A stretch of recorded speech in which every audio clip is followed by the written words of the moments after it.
friends, നമ്മൾ ഇന്ന് പഠിക്കാൻ പോകുന്ന ടോപ്പിക്കാണ് nutrients. So let's start. Hello friends, നമ്മൾ ഇന്ന് പഠിക്കാൻ പോകുന്ന ടോപ്പിക്കാണ് ന്യൂട്രിയൻസ്. ന്യൂട്രിയൻസ് പല രൂപത്തിലുണ്ട്. കാർബോഹൈഡ്രേറ്റ് ഉണ്ട്, പ്രോട്ടീൻ ഉണ്ട്, fat, vitamins, minerals and water. ഇവരെല്ലാവരും കൂടി ചേർന്ന് നമുക്ക് എനർജി നൽകിക്കൊണ്ടിരിക്കുന്നു. നമ്മുടെ ഇന്ത്യയിൽ സെപ്റ്റംബർ മാസം ന്യൂട്രീഷന് വേണ്ടി മാത്രമായിട്ട് നീക്കി വയ്ക്കുന്ന ഒരു സ്റ്റേറ്റ് ഉണ്ട്. ആ സ്റ്റേറ്റാണ് രാജസ്ഥാൻ. ഓക്കെ, എന്ന് വെച്ചാൽ September as month of nutrition celebrate ചെയ്യണ സ്റ്റേറ്റാണ് രാജസ്ഥാൻ. അപ്പോൾ ന്യൂട്രീഷൻ എന്താണെന്ന് നമുക്ക് മനസ്സിലായി. Energy giving fats. അതിൽ ഫസ്റ്റ് വൺ ഈസ് വൈറ്റമിൻസ്. പിന്നെ അതുപോലെ തന്നെ B6, വൈറ്റമിൻ B6 അതിനെ വിളിക്കുന്ന മറ്റൊരു പേരാണ് പൈറോഡോക്സൈൻ. ഡോക്സൈൻ 6 ഒരു ഒച്ച വരുന്നുണ്ടല്ലോ. So vitamin B6 എന്നറിയപ്പെടുന്നതാണ് പൈറോഡോക്സൈൻ. ഇതെന്താ ചെയ്യുന്നത്? ആൻറ്റിബോഡീസ് ആയിട്ട് നമ്മുടെ ബോഡിയിൽ ഹെൽപ്പ് ചെയ്യുന്നു. അതുപോലെ RBCയുടെ പ്രൊഡക്ഷൻ, റെഡ് ബ്ലഡ് കോർപ്പസൽസ്, RBCയുടെ ബ്ലഡിൽ RBCയുടെ പ്രൊഡക്ഷൻ കൂട്ടാൻ വേണ്ടിയിട്ട് വൈറ്റമിൻ B6 ഒത്തിരി ഹെൽപ്പ് ചെയ്യുന്നുണ്ട്. എന്നാൽ B7 അറിയപ്പെടുന്ന പേരാണ് ബയോട്ടിൻ. ടിൻ എന്ന് വെച്ചാൽ എന്താ? ടിൻ എന്നൊക്കെ പറയുമ്പോൾ നമുക്ക് 7up ഓർത്താൽ മതി. സോ 7up ആയിട്ടുള്ള tin. So biotin, 7up, B7 ഏകദേശം ഒരു ഐഡിയ കിട്ടുന്നുണ്ടല്ലോ. സോ ബയോട്ടിൻ എന്നറിയപ്പെടുന്ന വൈറ്റമിനാണ് B7. അത് സെല്ലിൻ്റെ ഗ്രോത്തിന് വേണ്ടിയിട്ടാണ് ഒത്തിരി ഹെൽപ്പ് ചെയ്യുന്നത്. Then next is B9, folic acid എന്നറിയപ്പെടുന്ന B9, വൈറ്റമിൻ B9. ഇതെന്താ ചെയ്യുന്നത്? പ്രഗ്നൻസി ടൈമിൽ ഈ ബർത്ത്, ജനനമായിട്ട് സംബന്ധിച്ചുള്ള എല്ലാ ഡിഫക്ട്സുകളും പ്രിവെൻറ്റ് ചെയ്യാനാണ് വൈറ്റമിൻ B9 ആയ ഫോളിക് ആസിഡിൻ്റെ ധർമ്മം. ദെൻ വൈറ്റമിൻ B12, നമുക്കറിയാം കോബാൾട്ട് ഏറ്റവും കൂടുതൽ അടങ്ങിയിരിക്കുന്ന വൈറ്റമിനാണ് വൈറ്റമിൻ B12. ഇതിനറിയപ്പെടുന്ന മറ്റൊരു പേരാണ് സയാനോകോബാലമിൻ. എന്തിനെ യൂസ് ചെയ്യുന്നത് വെച്ചാൽ പെർനീഷ്യസ് അനീമിയ പോലുള്ള അസുഖത്തിനെ ട്രീറ്റ് ചെയ്യാനായിട്ട്. Then vitamin C, ascorbic acid. Ascorbic acid എന്നറിയപ്പെടുന്നതാണ് വൈറ്റമിൻ C. ഒരു ആൻറ്റി ഓക്സിഡൻ്റ് ആയിട്ട് ബോഡിയിൽ ഹെൽപ്പ് ചെയ്യുന്നു. ആൻറ്റി ഓക്സിഡൻ്റ് എന്ന് വെച്ചാൽ എന്താ? Reduces harm from damaging chemical process in the body. നമുക്കറിയാം, എന്തെങ്കിലും ഒരു കെമിക്കൽ പ്രോസസ്സ് നമ്മുടെ ബോഡിയിൽ വന്നാൽ അതിൻ്റേതായ ചേഞ്ചസ് നമ്മുടെ ബോഡി തിരിച്ചടിക്കും. സോ ആ ഒരു പ്രോസസ്സ് ആൻറ്റി ഓക്സിഡൻ്റായിട്ട് ആഡ് ചെയ്യുന്ന വൈറ്റമിൻ ഏതാണെന്ന് ചോദിച്ചാൽ ഇറ്റ് ഈസ് വൈറ്റമിൻ C. അറിയപ്പെടുന്ന കെമിക്കൽ നെയിമാണ് ascorbic acid. The next one is vitamin D, calciferol എന്നറിയപ്പെടുന്നു. For absorption of calcium into bone. നമുക്കറിയാം ബോൺസ്, കാർട്ടിലേജസ്, ഇതിനൊക്കെ വേണ്ടിയിട്ടാണ് വൈറ്റമിൻ D ഹെൽപ്പ് ചെയ്യുന്നത്. സോ ബോൺസിൽ ഏറ്റവും കൂടുതൽ അടങ്ങിയിരിക്കുന്നതാണ് കാൽസ്യം. സോ കാൽസ്യം നമ്മുടെ എല്ലുകളിൽ അബ്സോർബ് ചെയ്യാനായിട്ടാണ് വൈറ്റമിൻ D ഹെൽപ്പ് ചെയ്യുന്നത്. Synthesis by the UV rays in the sunlight. നമുക്കറിയാം സൺലൈറ്റിൽ നിന്ന് ഏറ്റവും കൂടുതൽ കിട്ടുന്ന ഒരു വൈറ്റമിനാണ് vitamin D. So UV rays, സൺലൈറ്റിലത്തെ UV റേസിലൂടെയാണ് ഇത് നമ്മുടെ ശരീരത്തിൽ ഉണ്ടാക്കുന്നത്. ആബ്സെൻറ്റ് ഇൻ പ്ലാന്റ് സോഴ്സ്, വളരെ ഇമ്പോർട്ടൻ്റ് ആണ്. എന്ന് വെച്ചാൽ മനുഷ്യരിലുണ്ട്, എന്നാൽ പ്ലാന്റ്സിലില്ലാത്തത് എന്ന് വെച്ചാൽ ഫുഡ് മെറ്റീരിയൽസ് നമുക്ക് ഒരിക്കലും കിട്ടാത്തൊരു വൈറ്റമിൻ ഏതാണെന്ന് വെച്ചാൽ it is our plant source. ഇപ്പോൾ നമുക്കറിയാം വൈറ്റമിൻ A കിട്ടാത്ത ലീഫി വെജിറ്റബിൾസ്, ക്യാരറ്റ്, അങ്ങനെ ഒത്തിരി ഉണ്ടല്ലേ. എന്നാൽ ഒന്നും ഫുഡിലൂടെ കിട്ടാത്തൊരു വൈറ്റമിൻ ഏതാണെന്ന് ചോദിച്ചാൽ it is our vitamin D. എന്നുള്ളത് ഏതിൽ നിന്ന് കിട്ടും? സൺലൈറ്റിലൂടെ. അടുത്ത വൈറ്റമിനാണ് വൈറ്റമിൻ E. അറിയപ്പെടുന്ന കെമിക്കൽ നെയിമാണ് ടോക്കോഫെറോൾ.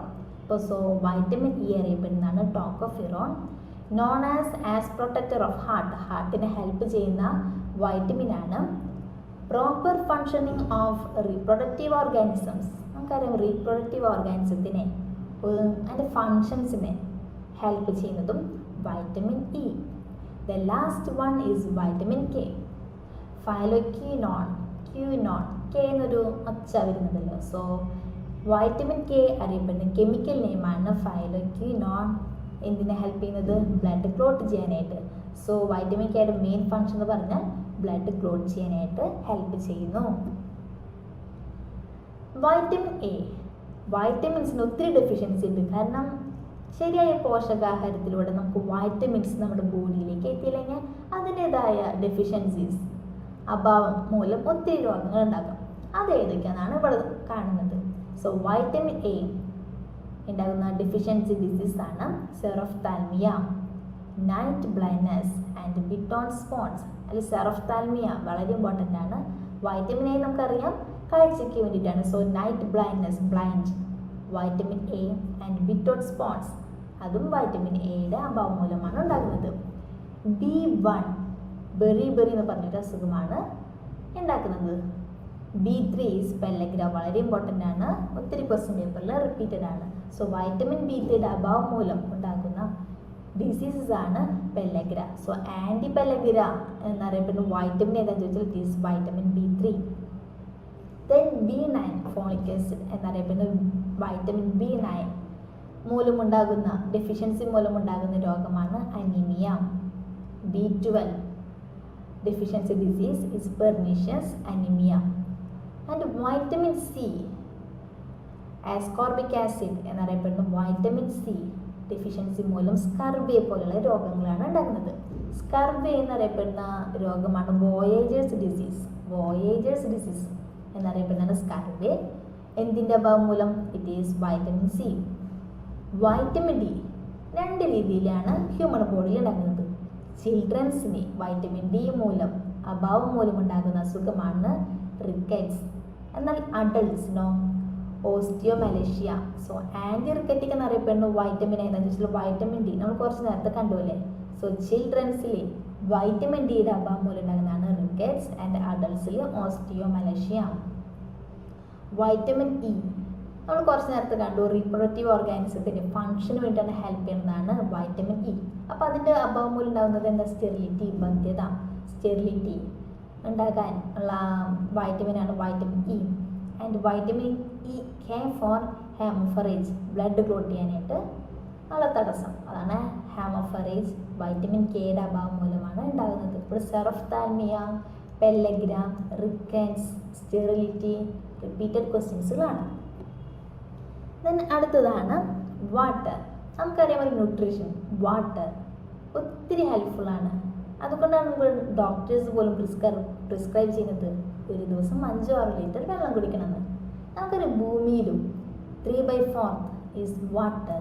അതുപോലെ തന്നെയാണ് മനുഷ്യനിലും 65 മുതൽ 75% ഒരു ഹ്യൂമൻ ബോഡിയിൽ വെള്ളം അത്യാവശ്യമാണ്.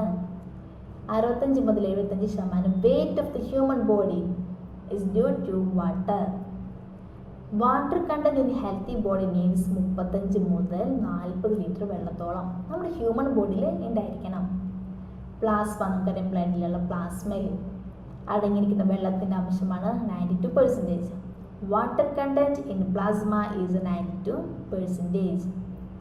അങ്ങനെയാണെങ്കിൽ ക്വാണ്ടിറ്റി ഓഫ് പ്ലാസ്മ ഇൻ ബ്ലഡിൽ എത്രത്തോളം പ്ലാസ്മ വേണം? 55%. പ്ലാസ്മയിൽ വെള്ളത്തിൻ്റെ ശതമാനം 92%. ബ്ലഡിൽ പ്ലാസ്മയുടെ പെർസെൻറ്റേജ് ആണ് 55%. Water control body temperature by sweating and vaporising. അപ്പോൾ വാട്ടർ നമ്മുടെ ബോഡിയിൽ എങ്ങനെയാണ് അതിൻ്റെതായ ഒരു ബാലൻസ് മെയിൻറ്റെയിൻ ചെയ്യുന്നത് വെച്ചാൽ വിയർപ്പിലൂടെ, സ്വെറ്റിംഗ് ആൻഡ് വേപ്പറൈസിങ്ങിലൂടെയാണ് വാട്ടർ നമ്മുടെ ബോഡിയിൽ ടെമ്പറേച്ചറിനൊക്കെ ആയിട്ട് മെയിൻറ്റെയിൻ ചെയ്യുന്നത്. Important way of excretion of the excretory substance from the body. അതിന് വെള്ളം നമുക്ക് ഒത്തിരി ഹെൽപ്പ് ചെയ്യുന്നു. Chemical reactions through hydrolysis. നമുക്കറിയാം വാട്ടർ എന്ന് വെച്ചാൽ H2O. ഹൈഡ്രോളിസിസ് എന്ന് വെച്ചാൽ എന്താ? ഹൈഡ്രജനും ഓക്സിജനും തമ്മിൽ ഡിഫ്യൂസ് ചെയ്യുക. സോ കെമിക്കൽ റിയാക്ഷൻസ് ഒക്കെ നടക്കുന്നത് ഡ്യൂ ടു ഹൈഡ്രോളിസിസ്. ദെൻ അടുത്ത ടോപ്പിക്കാണ് carbohydrates. Carbohydrates are organic compounds. Organic compounds എന്ന് വെച്ചാൽ എന്താ? കാർബണും ഹൈഡ്രജനും ഓക്സിജനും എല്ലാം അടങ്ങിയിരിക്കുന്ന ഒരു ഗ്രൂപ്പിനെയാണ് ഓർഗാനിക് കോമ്പൗണ്ട്സ് എന്ന് നമ്മൾ വിളിക്കുന്നത്. So carbohydrates are organic compounds.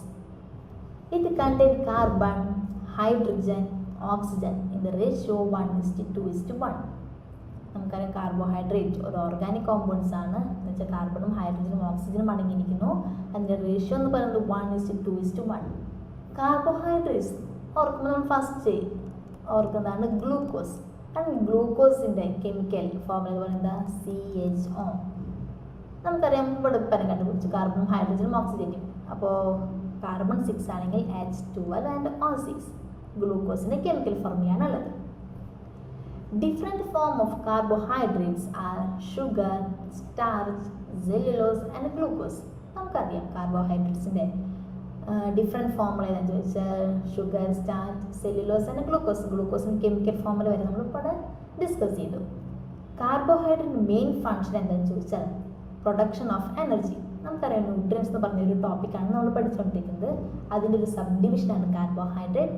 അപ്പോൾ കാർബോഹൈഡ്രേറ്റിൻ്റെ ഒരു ഫങ്ഷൻ എന്താണെന്ന് ചോദിച്ചാൽ ഈസി ആയിട്ട് നമുക്ക് പറയാം എനർജി പ്രൊഡ്യൂസ് ചെയ്യാനായിട്ടാണ് കാർബോഹൈഡ്രേറ്റ് ഹെൽപ്പ് ചെയ്യുന്നത്. 50 മുതൽ 75% എനർജി ഈസ് ഒബ്റ്റൈൻഡ് ബൈ കാർബോഹൈഡ്രേറ്റിന് ഓക്സിഡേഷൻ മൂലം. നമുക്കറിയാം എനർജി പ്രൊഡ്യൂസ് ചെയ്യാനാണ് കാർബോഹൈഡ്രേറ്റ് ഹെൽപ്പ് ചെയ്യുന്നത്. സോ കാർബോഹൈഡ്രേറ്റിൻ്റെ ഓക്സിഡേഷൻ മൂലം എത്രമാത്രം എനർജിയാണ് കിട്ടുന്നതെന്ന് വെച്ചാൽ 50 മുതൽ 75%. Carbohydrate content aldehyde groups is called aldose. നമുക്കറിയാം കാർബോഹൈഡ്രേറ്റ് 2 ടൈപ്പ് ഗ്രൂപ്പ്സിലുണ്ട്. ആൽഡിഹൈഡ് ഗ്രൂപ്പ്സ് ഉണ്ട്, ketone ഗ്രൂപ്പ്സിലുണ്ട്.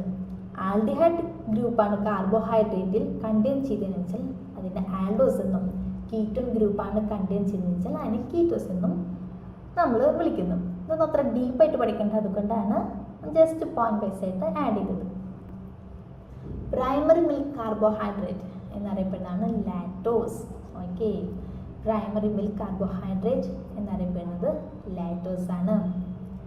In plants carbohydrate is stored as starch. സ്റ്റാർച്ചിൻ്റെ രൂപത്തിലാണ് കാർബോഹൈഡ്രേറ്റ്സ് പ്ലാന്റ്സ് സസ്യങ്ങളിൽ നിലനിൽക്കുന്നത്. അങ്ങനെയാണെങ്കിൽ ആനിമൽസിലോ carbohydrate is stored as glycogen.